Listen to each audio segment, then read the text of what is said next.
Welcome to Coffee Break with Rachel Vigil, taking a daily look at the biggest stories in Denver sports and interacting live with you, the Coffee Break fam. So sit back, relax, grab a cup of joe, and enjoy your coffee break.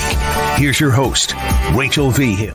With Chauncey Billups being inducted into the 2024 Basketball Hall of Fame, it opened up the question to me, how many Hall of Famers do we actually have playing in Denver right now? You've got Joker. You've got Jamal Murray, maybe. I think that one's actually going to be a little interesting, a bit of a conversation. You got Nathan McKinnon, Cale Makar. But is there anybody else that could possibly be making that list? And to discuss it, because he's got all the basketball and hockey knowledge in the world, we bring in our very own Jake Shapiro. So, Jake, first of all, how are you on this lovely Thursday? Oh, I've been beaten down by the baseball, the local 9 here in Denver. It's going to be hard to get out of bed for opening day tomorrow, but Lord, I will find a way, because in baseball, Rachel, hope springs is eternal. Well, let's just say I don't think there are any future Hall of Famers on the Rockies organization right now, but for basketball and hockey, I think we've got a few. I'm curious because the one that's kind of like a tipping point is Jamal Murray. Could you possibly see Jamal? What does he have to do to get into the Basketball Hall of Fame? Nuggets win another title. Team Canada gets a bronze or a silver in the Olympics, one of the next 2 Olympics. He's a Hall of Famer. Like in baseball, in basketball, the Hall of Fame is such a low barometer. People even thought Chauncey Billups, who got elected to the Hall of Fame yesterday, shouldn't have been a Hall of Famer. I'm telling you right now, even Paul Millsap was a Hall of Famer in the NBA. Like the barometer for basketball is a lot lower than we would like to believe. I personally would have it down to like the top 175 players of all time. So you're saying, okay, well, Jamal Murray, what has he done? He's an all-star.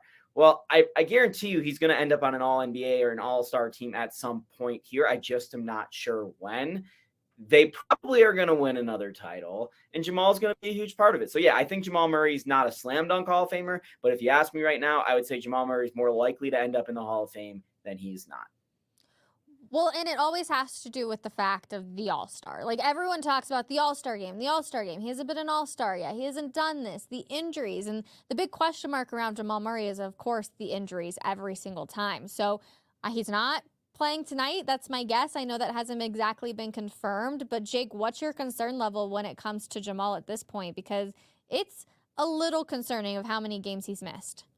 Yeah, I'm not too worried about it. My take on it, and being around and covering the Nuggets pretty on the ground, is that he would be playing if these were playoff games, but there's no point to be playing because the Denver Nuggets, I feel like, are more confident in winning multiple Game 7s on the road than they are winning a Game 7 at home if they are not healthy, which does make sense if you've watched them play. And the Nuggets aren't risking that at this point. Like, they are now in control of their own destiny with Boston's win over Oklahoma City last night. If Denver wins out, that would include a win over the Timberwolves, who are tied for them in first place, but have the tiebreaker. The Nuggets would get the number 1 seed. Now, that would be ridiculous because that means they would have done the second half at a 23-5 pace, which is just absolutely absurd. So I don't expect them to go 6-0 here down the stretch. But at the same time, you do have some acclimation wonderings about Jamal Murray, especially if you jump into a playoff series against a team that may be hot down the stretch like the Dallas Mavericks and had to play their way in, whoever wins those play-in situations. So there is a little bit of a worry, and you maybe want Jamal Murray back for that anti-penultimate game against the Minnesota Timberwolves, which means you would want him back less than a week away. I think 5 days from now is the game you'd want him back for, because you'd want him 1 game and then the Timberwolves game. So I'm a little worried. My biggest concern really is if this is more serious than we believe, the Nuggets aren't winning anything without Jamal Murray. Like, they are not going anywhere. I just don't think anyone believes that that is the case right now with Jamal. So, I mean, fingers crossed that he's fine, because this Nuggets starting 5 when they're healthy is just a joy to watch. And that's a major concern, right? Is this more concerning than they're leading on for it to be? Or is it the fact of we just have to trust Michael Malone, the front office, Jamal Murray, to say, No, I mean, he's a little unhealthy at this point in the season. A lot of players are a little unhealthy, but just give him a little bit of time to rest, and he will be the Jamal Murray we know and love in the playoffs. I think that's like the major concerning thing for people right now. I know James Marilot tweeted, or somebody tweeted, was like, how concerned are you about Jamal Murray, or when do we start to be concerned about Jamal Murray? And James was like, a week ago, which I get if we're all going to just try and jump on it and be like, oh my gosh, he hasn't played, but maybe there is a strategic plan to Jamal not playing at this moment. Yeah, and the Nuggets have manipulated their playoff seedings in the past. And what I mean by that is right now they are tied with 3 teams, essentially record-wise. They could lose games on purpose to try and get the 3rd seed, which would net them a matchup with the 6th seed. Well, let's say the 6th seed is going to end up be the Sacramento Kings. The Sacramento Kings have already lost Malik Monk for the first playoff series, as well as Kevin Huerter. They're 2 best shooters, one off the bench who's going to be the 6th man of the year and one in the starting lineup. That would be an awesome matchup that the Denver Nuggets could just sleepwalk through. So are the Denver Nuggets setting up a narrative throughout the course of the second half of the season where they were like, well, we don't value the 1 seed, we value health, just so they could get to a spot here during the end of the season where they could manipulate playoff seeding without anyone questioning their health stuff? I don't have that answer for you. That's like very tinfoil hat theory. I think the Nuggets would prefer to get a 1 or a 2 seed because that would mean at least home court through the first 2 rounds, which would be beneficial. If they get the 1 seed, that's like gravy at this point. What I will tell you is that the Oklahoma City Thunder have played their last 2 games without Shai Gilgeous-Alexander and Jalen Williams, who are their 2 best players. And Chet Holmgren, maybe. So this isn't like just Nugget specific. And I will tell you that March basketball as a whole is just a mirage. And now that we're in April, it's even worse. The Milwaukee Bucks lost to the G.G. Jackson-led Memphis Grizzlies last night. And they lost to the Washington, D.C. Wizards 2 nights ago. Like, none of this really matters. The Nuggets are in the playoffs. They need to get their seeding into a spot that they feel they would be comfortable with. But in terms of the actual process of what the Nuggets are doing on the court, it doesn't really matter so long as Jamal Murray is healthy. We know as soon as he's inserted back into the starting 5, they are good. Can the Nuggets win a playoff series without Jamal? Yeah, they've done it before. They did that against Portland in 2021. Then they got steam raced by the Phoenix Suns a series later. So they're not beating a serious team without Jamal Murray, but could they maybe win 1 round, especially if they matched up with Sacramento? Yeah, and then all of a sudden Jamal's probably back for the second round. I don't think Jamal is going to miss playoff time. I'm just saying, like, there's a scenario in which the Nuggets can get Jamal back somewhere in the playoffs. This actually happened with Steph Curry on the Warriors' last title run. If you recall, against the Nuggets, Steph Curry was not in the starting lineup to start that series. He was coming off the bench because he had just been dealing with like a serious month-long injury. I do actually remember that now that you bring it up, and that's fascinating because, yeah, I mean, when you think of Steph Curry, obviously you think of when you think of the Warriors, you think of Steph Curry, but when you think of the Nuggets, you think of Jokic, but Jamal really is that key piece. Like, when we look at the Colorado Avalanche, right now it's Val and Nichushkin. Like, they have to have Val to advance. For the Nuggets, it's 100% Jamal Murray. He is he's just that extra little piece that they need to move on and to advance. Yeah, could they do it in the first round? Of course. What's the matchup right now for the first round, Jake? Well, right now the Nuggets are in the 2 seed, so it'd be the play-in. So that's a smorgasbord of options that include the Golden State Warriors, the Los Angeles Lakers, the Phoenix Suns, and it's either going to be the Mavericks or who's the other one? Mavericks or the Kings. So you like, there's a good chance that you are running into a team that you played last year in the playoffs a year later. And let me tell you, I said this last year, and both of you guys, Will and Rachel, cringed and were like, my God, you don't want the Warriors. Don't tempt fate. The Denver Nuggets got the Golden State Warriors in the playoffs. Like, you don't even need Jamal. Like, Jamal Murray would be awesome, would be helpful. The Nuggets can win that series. The Lakers, they would need Jamal because they play him tight, and that's one of the reasons why they have matchup advantages.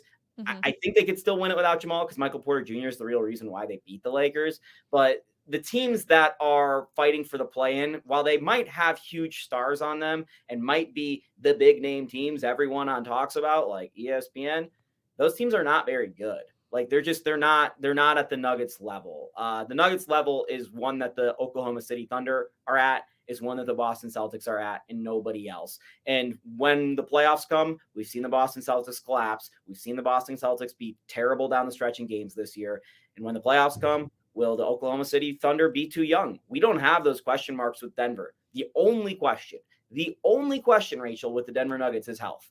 Every other team in the NBA has health and then another question, and then another question, and then another question. So right now, the Denver Nuggets are clearly the favorites to win the NBA title, in my opinion. Okay, so then our Papa Murphy's question of the day is, who is the best matchup for round one for this Denver Nuggets team? The Sacramento Kings. Okay. I spelled Easy it out enough. a little earlier. Yeah, it's Malik Monk's out. Kevin Huerter's out. Yep. Sabonis is just not a playoff level caliber defender. They have beat the Nuggets a couple times this year, but most of those games came at really weird times in the Nuggets schedule where they just stopped caring. It sounds stupid, but championship hangovers happen. They'd be able to win that series even without Jamal Murray. De'Aaron Fox would get locked up by KCP. Jokic would just go crazy on Sabonis. Porter and Keegan Murray, that's a matchup that Michael Porter Jr. is going to win every single time. Aaron Gordon's going to overpower Trey Lyles or whoever they have to throw in there next to Sabonis. So yeah, that's an easy matchup, and the Denver Nuggets would love to get the Sacramento Kings. And for Michael Malone, it would mean a little bit more because the Sacramento Kings fired him, about 10 years ago. Oh, it's got to be one of those great mistakes that you look at and you're like, man, and look at what he was able to go on and do. They do take on the Clippers tonight, an 8 p.m. tip. Kawhi Leonard is out, Jake, but I'm very curious who you have guarding Paul George and Harden and what the lineup is really going to look like. Well, yeah, without Kawhi Leonard, this makes it a lot easier because you can put Harden, you put KCP on Harden, and you put AG on Paul George. That's what I would do. I actually don't mind MPJ guarding Paul George. I think MPJ's been really solid on defense this year. Now he's not like an all defensive team player caliber guy like KCP and AG is, but he hustles. He's got length. He tries hard. In that Suns game most recently in Denver, I thought MPJ did a really good job when he got switched on to Kevin Durant. Kevin Durant's just an insane shot maker. So you just kind of throw your hands up. The thing is with the Clippers right now, Rachel, is they went on an insane run throughout January and February. They've been horrible since. Kawhi is dealing with some knee pain in the same knee that he had surgically repaired. That's way bigger red flag for them than the Jamal Murray thing going on with the Denver Nuggets. And the Clippers aren't going anywhere at all without Kawhi. The Nuggets could still make a little bit of a run because Nikola Jokic is their best player. Kawhi was playing at an MVP caliber level. And these other guys, Paul George, you're really going to trust Paul George in a playoff series? Like, we've seen how that goes. Unfortunately, the Denver Nuggets 11-game win streak against the Clippers has finally come to an end here in the last 2 games because they ran into them while they were hot. So it'd be nice for the Nuggets to end their season on a high note against the Clippers. But this is not a matchup in which I think the Denver Nuggets are all that concerned with, considering they went into Los Angeles earlier this year and won with Reggie Jackson and DeAndre Jordan as their primary players. Well, and let's be completely honest too, Jake. At this point right now, it's like senioritis has kicked in for the Denver Nuggets. It's summer break is right around the corner, and for summer break, that's the playoffs for this team, right? We play all of these games. All right, we already know that we're going to be a playoff team, so let's just get to that point. That's even how I feel as a fan just watching them. So I can't imagine doing the travel and going out there time and time again after you've already clinched. But I know a lot of people were freaking out about how close the Spurs game was because the Spurs were so bad. And all I could continue to say was senioritis, senioritis, senioritis. So even if the Nuggets go on to lose tonight's game, is there any concern about the play, or is it truthfully just senioritis? Well, one, the Spurs aren't bad anymore. They might have the worst record in the West, but Victor Wembanyama is incredible. And they were missing 3 starters in that game. The Spurs are a tough out. They're not good. Let me be clear, but they're not the team that they were in the first half where you're just cakewalking them and that's drawn up as a W on the board. Like, that's a team that you actually have to bring it against now. Which is very impressive from Greg Popovich, by the way. The Nuggets, again, I will underscore this point. March basketball does not matter. April basketball matters even less until you get to the playoffs, because half these teams are sitting guys either because they are tanking for draft position or they're trying to get healthy for the playoffs. So none of the results matter. The process of how those results happen do not matter. The only thing that matters in actuality is the standings. So I am not concerned with anything that happens in this Denver Nuggets game. It would be very nice for them to get a win because of the seeding thing going on right now with Minnesota and Oklahoma City. But in terms of the actual play and what it means with their match with the Clippers, I've already learned what I needed to know about the Clippers throughout the course of the last 75 games. What I will tell you is at one point, I thought the Clippers would be the worst matchup for the Denver Nuggets because they have 3 playable bigs finally between Zubac, Tice, and Plumlee that can put 15 fouls on Jokic and tire his legs out, then go small. That does not matter if Kawhi Leonard is not healthy. So I'm not really concerned with whatever's going on with the Denver Nuggets and the Los Angeles Clippers tonight. It'd be nice to get a win. Doesn't matter all that much. Oh, Jake, I love that you just like reassure me of all the things where I'm like, okay, should I care about these? No, it's senioritis. I'm ready for the playoffs. This team's ready for the playoffs. Let's just get through these next few weeks for sure. I want to go back to the Hall of Fame question though, real quick with you, Jake, because could possibly we see an MPJ if this team can win another championship or two if we're really lucky? Like, do all of these guys make it into the Hall of Fame at some point?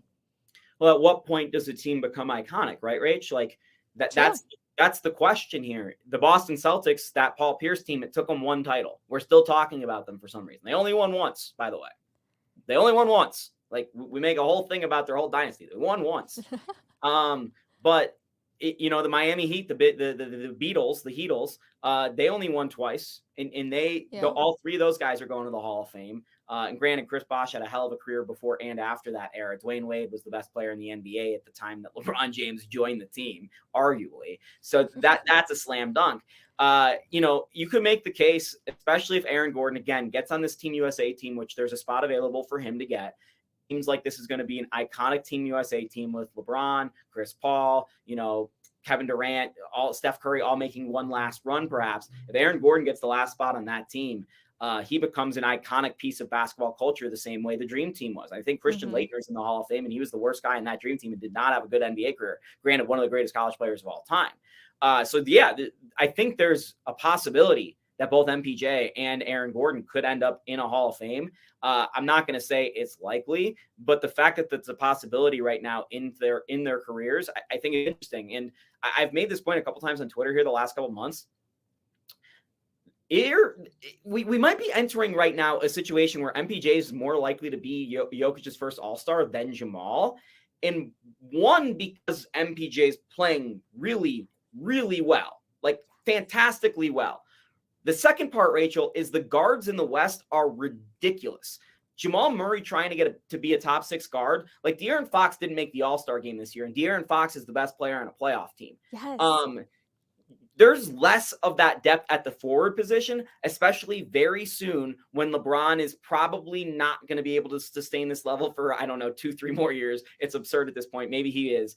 Kevin Durant's kind of reaching that age as well. So I think just looking at the map of the West, there might be a greater chance MPJ gets into the All-Star game before Jamal because of his play and because of the situational positioning of the way the All-Star game works with the front court and back court. So I wouldn't be surprised. So yeah, those are those All-Stars. I would love to talk about the other All-Stars and the other teams as well that might be into the Hall of Fame one day. But yeah, Jokic is beyond a slam dunk Hall of Famer. He's going to be a unanimous first ballot Hall of Famer at this point. He's a top 10 player in the history of the game, if not like number 12 right now. At the end of the season, at the end of this finals run, hopefully for the Nuggets, you could make the case that if the Nuggets win another one, if Jokic gets another finals MVP, has 3 MVPs in 4 years, which is going to happen based off of yesterday's ESPN poll, that Jokic is going to be like the 8th greatest player in the NBA's history. So that one's a slam dunk. And again, because of how iconic this team can get to, that's going to determine the Jamal Murray, Nikola Jokic pick and roll and where Porter was and all that type of stuff. Jokic only needs 10 more votes to make it unanimous, correct? 15 more votes. All right. Yeah, I was going to say, because he's got 75, correct? 85. But this is not the exact same media that is polled for the MVP vote. It's a little bit different, but it's the best representation. So right now, Jokic is carrying 85% of the votes and is running away with like the following second place votes as well. Oh, Nikola Jokic, it is so much fun to watch you play basketball. Okay, I want to move on real quick to the other side of the Kroenke family right there. That is the Colorado Avalanche when we look at Hall of Famers. Cale Makar, Mikko Rantanen, could we include him in it possibly? Or is that one a little bit more of he's just one of those side pieces? Yeah, this might be a little bit weird for people to understand, but hockey has a far greater history than the NBA. Hockey dates back to 1926. The NBA is like the 1950s. So it's a little bit harder inherently to make the Hockey Hall of Fame because there's been 25 more years of history tacked on the front end. It's kind of like it's almost impossible to make the Baseball Hall of Fame because there's just been so many great players over the last 150 years. So I think Mikko's going to be the one that struggles. I think Nathan's, especially if he wins the Hart this year, that's a slam dunk. Yeah. Kale's already one of the greatest defensemen of all time. Yeah. That's easy. Look for Devon Toews. Like, that's actually kind of on the table, I think. if Devon Tays has like a really, really long career, which I could see him having, like I think Adam Foote's in the Hall of Fame. Correct me. I'm like 95% sure he's in the Hall of Fame. And he's just a guy. And granted, he had some times where he was up there in Norris Trophy voting, but he just had such a long, really great career. He was never the best defenseman in the league, whereas Cale has been the best defenseman in the league. So that kind of model, I always think about it two ways. And I hate to call Adam Foote a compiler because that's not what I mean. But if you can compile such a long career, such a long prime, or if you're a guy who has such a high peak, or the third option is you have multiple peaks. So right now, Justin Verlander in Major League Baseball, he had a peak early on, had kind of a lull through the middle of his career, and then had a peak in his mid-30s. And those are the guys that are really the elite Hall of Famers. I was going to say Adam Foote inducted in 2013, retired in 2011. So yes, you were spot on with that one. So those are the guys I would say just off the top of my head on the Avs. You said there's no Hall of Famers on the Rockies.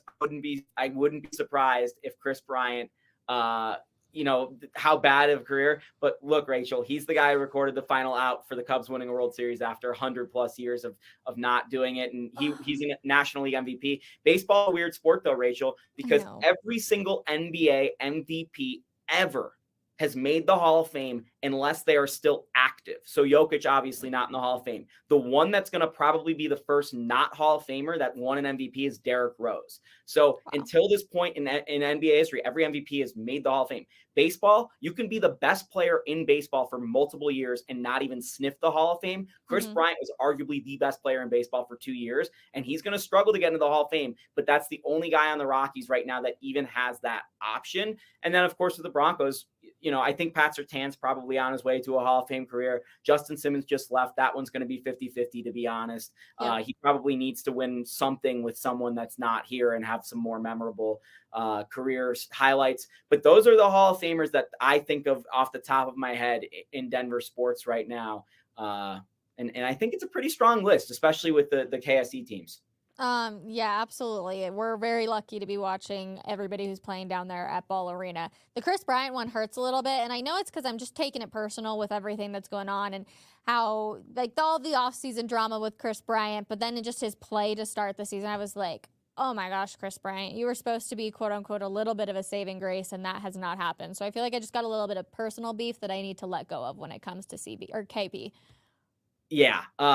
The thing is, and this is, I don't know if you read this line in my story, and it's okay if you haven't, because it's hard to read Rockies content right now. I understand that. Jake, I will say, I need to give you your roses because I'm not a big baseball person. Most people know that about me. I have been reading your articles, and you make them so entertaining in a way to read that I actually have read most of yours. So job well done, my friend. Thank you. This is the stat that kind of shocked me because Chris Bryant was paid to play potentially an elite position by the Rockies, third base, shortstop. Those are hard positions to play. He was playing that for the Cubs. He got moved to left field initially, which is not a primary elite position. And now he's at first base, which is essentially where you generally put your worst fielder. So Chris Bryant is being paid more than any single first baseman in baseball right now. Bud Black said, I hope he gets 25 home runs this year, which would be great, according to Buddy. That would be the 10th most home runs for a first baseman in Major League Baseball last year. So Chris Bryant is being paid to play at like a 30 home run pace at third base, and he's struggling to get any single hits while playing first base, while being the highest paid first baseman in baseball. I can't even underscore how bad this situation is. The only thing I can tell you is somehow it's not the worst Rockies contract of the last decade. Oh my gosh, that one hurts even a little bit more. Well, Rockies opening day is going to be tomorrow. Both Jake and I will be down there at Coors Field getting ready for the action and experiencing the craziness that is always opening day. We'll be down there at El Patio. Jake, what time are you planning to get down to Coors Field, and how can people follow you? You can follow me on Shapalicious. I'm sure I'll be tweeting up a storm or Xing up a storm, whatever they call it nowadays. Follow me there. I will be riding my bike all around Lodo. So if you see someone riding on an e-bike that looks probably like me, it's probably me. I am short, way shorter than you think in person. So yeah, I would love to see you. Stop by, say hello. If we're at El Patio, make sure you say hi to my friends over there. Fish is a great bartender. Make sure you stop by, give him a good tip. I love baseball, so I'm really excited to be down with you and Andrew Mason at Coors Field tomorrow. Catch the fever, so to speak. And Tampa Bay Rays are a really good ball club, so I'm going to enjoy watching them play. And Rachel, GD Cubs song is stuck in my head after they've won so many games against the Rockies this week. I can't get it out of my head.